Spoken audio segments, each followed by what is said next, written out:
Exodus chapter 17.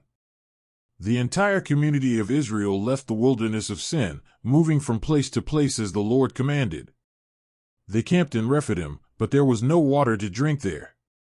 For this reason they complained to Moses and demanded, "Give us water to drink." He replied, "Why are you complaining to me? Why are you putting the Lord to the test?" But the people were thirsty and complained to Moses, "Why did you bring us out of Egypt? Was it to kill us, our children, and our livestock with thirst?" Then Moses cried out to the Lord, "What shall I do with this people? They are about to stone me." The Lord said to him, "Go on ahead of the people. Take some of the leaders of Israel with you, and take the rod with which you struck the Nile in your hand, and go ahead. I will be waiting for you on top of the rock in Horeb. Hit the rock, and water will come out of it for the people to drink." So Moses did, in the sight of the authorities of Israel. And he called that place Massah and Meribah, because there the Israelites complained and put the Lord to the test, saying, "Is the Lord among us, or not?" It came to pass that the Amalekites came to attack the Israelites at Rephidim. So Moses said to Joshua, "Choose some of our men and fight the Amalekites. Tomorrow I will take up my position on the top of the hill, with the rod of God in my hand." Joshua then went to fight the Amalekites, as Moses had commanded. Moses, Aaron, and Hur, however, went up to the top of the hill. As long as Moses kept his hands up, the Israelites won, but when he lowered them, the Amalekites won. When Moses' hands were already tired, they took a stone and placed it under him, so that he could sit on it.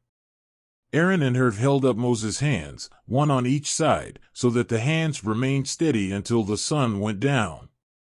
And Joshua defeated the Amalekite army with the edge of the sword. Then the Lord said to Moses, "Write this in a scroll as a memorial, and declare to Joshua that I will make the Amalekites be forgotten forever under heaven." Moses built an altar and called it "The Lord is my standard."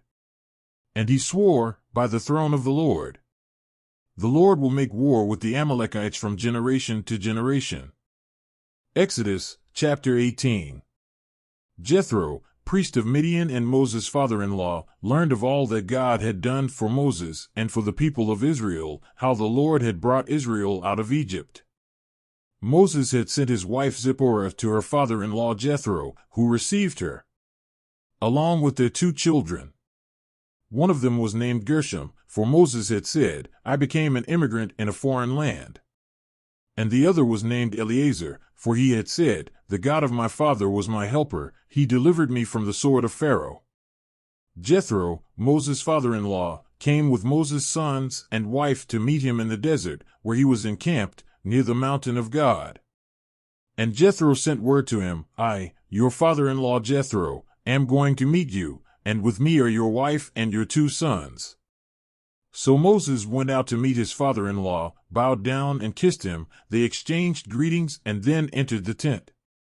So Moses told his father-in-law all that the Lord had done for Pharaoh and the Egyptians for Israel's sake, and also all the hardships they had faced along the way and how the Lord had delivered them.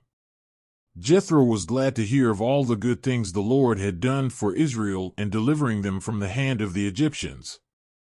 He said, "Blessed be the Lord, who delivered them from the hand of the Egyptians, and Pharaoh, who delivered the people from the hand of the Egyptians. Now I know that the Lord is greater than all other gods, for he surpassed them in the very thing they boasted about." Then Jethro, Moses' father-in-law, offered a burnt offering and sacrifices to God, and Aaron came with all the rulers of Israel to eat with Moses' father-in-law in the presence of God. The next day Moses sat down to judge the people, and they remained standing before him from morning until evening. When his father-in-law saw all that he was doing for the people, he said, "What are you doing? Why do you alone sit down to judge, and all these people wait for you from morning until evening?" Moses replied, "The people come to me so that I may inquire of God. Every time anyone has a question, it is brought to me, and I decide between the parties, and teach them the decrees and laws of God." Moses' father-in-law replied, "What you are doing is not good. You and your people will be exhausted, for this task is too heavy for you. You cannot run it yourself. Now, listen to me. I will give you advice, and may God be with you. Be the people's representative before God and take your questions to God. Orient them to decrees and laws, showing them how they should live and what they should do. But choose out of all the people able men, men who fear God, who are trustworthy and hate dishonest gain. Make them rulers over thousands, over hundreds, over 50s, and over 10s. They will always be at the disposal of the people to judge matters. They will bring you only difficult questions, the simplest ones will decide for themselves. It will lighten your burden because they will share it with you. If you do so, and if God so commands, you will be able to withstand the hardships, and all these people will go home satisfied. Moses accepted his father-in-law's advice and did everything as he had suggested. He chose capable men from all over Israel and placed them as leaders of the people, leaders of thousands, of hundreds, of 50s, and of 10s. These remained as permanent judges of the people.